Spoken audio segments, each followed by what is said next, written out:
ಎಲ್ಲ ನನ್ನ ಪ್ರೀತಿಯ ವೀಕ್ಷಕರಿಗೆ ನಿಮ್ಮ ರಘುರಾಮ್ ಮಾಡುವ ಆತ್ಮೀಯ ನಮಸ್ಕಾರಗಳು. ಮತ್ತೆ ನಿಮ್ಮ ರಘುರಾಮ್ ಬಂದಾಯಿತು ಈ ಸಿನಿಮಾ ಸರಸ್ವತಿಯಲ್ಲಿ ಇನ್ನೊಂದು ಹೊಸ ಸತ್ಯ ಕಥೆಯನ್ನು ಹೊತ್ತು ತಂದಾಯಿತು. ಇದು ನಾನು ವಿಟ್ನೆಸ್ ಮಾಡಿದ ನನ್ನ ಜೀವನದ ಮೊದಲ ಚಿತ್ರೀಕರಣದ ಅನುಭವ ಹಾಗೂ ಕೆಲವು ವಿಚಾರಗಳನ್ನ, ಸತ್ಯ ಘಟನೆಗಳನ್ನ ನಿಮ್ಮ ಮುಂದೆ ಹೇಳೋದಕ್ಕೆ ಇಷ್ಟಪಡ್ತೀನಿ. ನೋಡಿ, ಈ ಫೋಟೋದಲ್ಲಿ ಕಾಣಿಸ್ತಿದೆಯಲ್ಲ, ಈ ಮನೆ ಸಾಕಷ್ಟು ಕನ್ನಡ ಚಿತ್ರರಂಗದ ಕನ್ನಡ ಚಲನಚಿತ್ರಗಳಲ್ಲಿ ಚಿತ್ರೀಕರಣವಾಗಿರುವಂಥ ಮನೆ.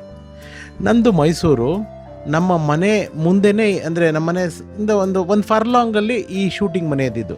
ನಾನು ತುಂಬ ಚಿಕ್ಕವನು. ಆವಾಗ ನಮ್ಮ ಸುಂದರ್ ರಾಜ್ ಅವರೆಲ್ಲ ಆ್ಯಕ್ಟ್ ಮಾಡಿದಂಥ ಸಿನಿಮಾ ತ್ರಿಶೂಲ ಅಂತ. ಆ ಸಿನಿಮಾ ಶೂಟಿಂಗು ಇಲ್ಲಿ ನಡೆದಿತ್ತಂತೆ. ನಾನು ಅದನ್ನು ನೋಡಿಲ್ಲ. ನಮ್ಮ ಮನೆಯಲ್ಲಿ ಹೇಳೋರು, ಈ ತ್ರಿಶೂಲ ಅಂತ ಸುಂದರ್ ರಾಜು ಇವರೆಲ್ಲ ಮಾಡಿದ್ದಾರೆ, ಆ ಪಿಕ್ಚರ್ ಶೂಟಿಂಗ್ ನಡೀತಾ ಇದೆ ಅಂತ.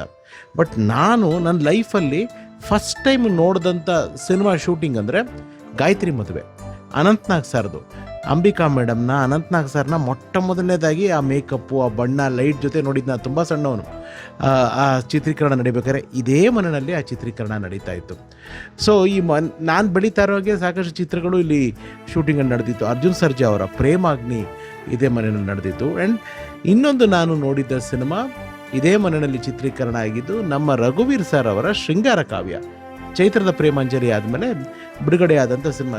ಅದರಲ್ಲಿ ನಾಯಕಿ ಸಿಂಧು ಅವರ ಮನೆ ಇದೇ ಮನೆಯಲ್ಲಿ ಚಿತ್ರೀಕರಣ ಆಗಿತ್ತು. ಆ್ಯಂಡ್ ಪ್ರೇಮಾಗ್ನಿನಲ್ಲಿ ನಮ್ಮ ಖುಷ್ಬು ಮೇಡಮ್ ಅವ್ರ ಮನೆ ಕೂಡ ಇದೇ ಮನೆಯಾಗಿ ಚಿತ್ರೀಕರಣ ಆಗಿತ್ತು. ಸೊ ಈ ಮನೆ ಒಂಥರ ನಮಗೆ ನಮ್ಮ ಮನೆ ಹತ್ತಿರ ಬೇರೆ ಇದ್ದಿದ್ದು, ಶೂಟಿಂಗ್ ಗಾಳಿ ಇಲ್ಲಿಂದನೇ ಬಹುಶಃ ಬೀಸಿರ್ಬೋದು. ಇಲ್ಲಿ ನೋಡಿ, ಈ ಕಟ್ಟೆ ಕಾಣಿಸ್ತಿದೆ ನೋಡಿ, ಈ ಕಟ್ಟೆ ಇದೆಯಲ್ಲ, ಶೃಂಗಾರ ಕಾವ್ಯದಲ್ಲಿ ಇಲ್ಲಿ ರಘುವೀರ್ ಅವ್ರದ್ದು, ಟೆನ್ನಿಸ್ ಕೃಷ್ಣ ಅವ್ರದ್ದೆಲ್ಲ ಇಲ್ಲೊಂದು ಸೀನು ಶೂಟ್ ಆಗಿತ್ತು. ಮನೆ ಎದುರುಗಡೆನೇ ಇದು. ಅಂದರೆ ಸಿನಿಮಾ ನೋಡಬೇಕಾದ್ರೆ ಬೇರೆ ಬೇರೆ ಕಡೆ ಅಂತ ಅನಿಸುತ್ತೆ, ಬಟ್ ಆದರೆ ಈ ದೃಶ್ಯ ಚಿತ್ರೀಕರಣ ಮಾಡಬೇಕಾದ್ರಿಂದ ಅದು ಸಿನಿಮ್ಯಾಟಿಕ್ ಆಗಿ ಇಲ್ಲೇ ಚೀಟ್ ಮಾಡಿದ್ದಾರೆ. ಈ ಕಟ್ಟೆ ಇವತ್ತಿಗೂ ಹಾಗೆ ಇದೆ. ಅವತ್ತು ನೀವು ಈ ಫೋಟೋದಲ್ಲಿ ನೋಡ್ತಿರ್ಬೇಕಾದ್ರೆ ಹೇಗಿದೆಯೋ ಇವತ್ತಿಗೂ ಈ ಕಟ್ಟೆ ಹಾಗೇ ಇದೆ. ಇದು ನಮ್ಮ ಮೈಸೂರಿನ ಮಾತೃಮಂಡಲಿ ಸರ್ಕಲಿಂದ ಮುಂದಕ್ಕೆ, ಅಂದರೆ ಅಲ್ಲಿ ಮಾತೃಮಂಡಲಿ ನಿಮಗೆ ಲೆಫ್ಟಲ್ಲಿ ಬರುತ್ತೆ, ರೈಟ್ ಸೈಡಲ್ಲಿ ನಮ್ಮ ಚಂದ್ರಮೌಳೇಶ್ವರ ದೇವಸ್ಥಾನ ಬರುತ್ತೆ.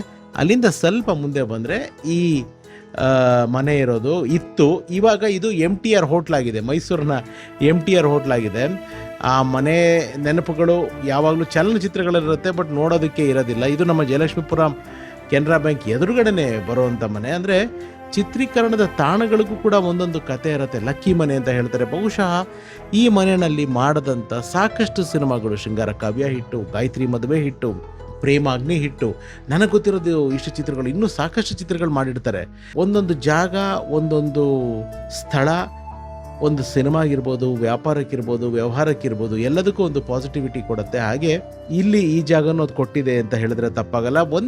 ಫೈನಲಿ ರಘುವೀರ್ ಸರ್ನ ಮೊಟ್ಟ ಮೊದಲನೇ ಬಾರಿಗೆ ನಾನು ನೋಡಿ ಮಾತಾಡಿದ್ದು ಆ ಸಂದರ್ಭದಲ್ಲೇ. ನಾನು ಹೋಗಿದ್ದೆ ಅವಾಗ, ಅಫ್ಕೋರ್ಸ್ ನಾನು ಬೆಂಗಳೂರಿನಲ್ಲೇ ಓದ್ತಾ ಇದ್ದೆ. ಮೈಸೂರಿಂದ ಬಂದಿದ್ದೆ, ರಜೆಗೆ ಹೋಗಿದ್ದೆ. ಹಾಲಿಡೇಸ್ ಅಂದರೆ ನಮಗೆ ಮೈಸೂರಿಗೆ ಹೋಗೋದು. ಆ ಮೈಸೂರಿಗೆ ಹೋದಾಗ ಅಲ್ಲಿ ಹೋಗಿ ರಘುವೀರ್ ಅವ್ರನ್ನ ಮಾತಾಡಿಸಿದ್ದೆ. ಅವಾಗ, ಸರ್ ನೀವು ಬೆಂಗಳೂರು ಎಲ್ಲಿ ಸರ್ ಇರೋದು ಅಂತ ಕೇಳಿದ್ದೆ. ಅವರು SR ನಗರ್ ಅಂದಿದ್ರು. ನನಗೆ SR ನಗರ ಅರ್ಥನೇ ಆಗಿರಲಿಲ್ಲ ಅದು ಯಾವುದು ಅಂತ. ಲೇಟರ್ ಸ್ಟೇಜಸಲ್ಲಿ ಗೊತ್ತಾಯಿತು, ದಟ್ ಈಸ್ ಸಂಪಂಗಿ ರಾಮನಗರ್ ಅಂತ. ಸೊ ತುಂಬ ನೆನಪುಗಳು. ಸೊ ನಾನು ಓಡಾಡಿ ಬೆಳೆದಿದ್ದ, ಅಥವಾ ನಾನು ಮೊಟ್ಟ ಮೊದಲನೇದಾಗಿ ಚಿತ್ರೀಕರಣ ನೋಡಿದ ಚಿತ್ರದ ಬಗ್ಗೆ, ಅಥವಾ ಆ ಚಿತ್ರೀಕರಣವಾದ ಮನೆ ಬಗ್ಗೆ ನಿಮಗೆ ತಿಳಿಸ್ಬೇಕಾಗಿತ್ತು. ಹಾಗಾಗಿ ಈ ಕತೆ ಹೇಳೋದಕ್ಕೆ ಇಷ್ಟಪಟ್ಟೆ. ಈ ಕತೆ ನಿಮ್ಗೆ ಖುಷಿಯಾಗಿದ್ದರೆ ನಮ್ಮ ಶ್ರಮ ಸಾರ್ಥಕ ಮತ್ತೆ ಮುಂದಿನ ಸಿನಿಮಾ ಸರಸ್ವತಿಯಲ್ಲಿ ಇನ್ನೊಂದು ಹೊಸ ಸತ್ಯ ಕಥೆಯೊಂದಿಗೆ ಬರ್ತೀನಿ. ಎಲ್ರಿಗೂ ಒಳ್ಳೆಯದಾಗಲಿ. ಸರ್ವೇ ಜನ ಸುಖಿನೋ ಭವಂತು. ನಾನು ನಿಮ್ಮ ರಘುರಾಮ್. Love you all. ನಮಸ್ಕಾರ.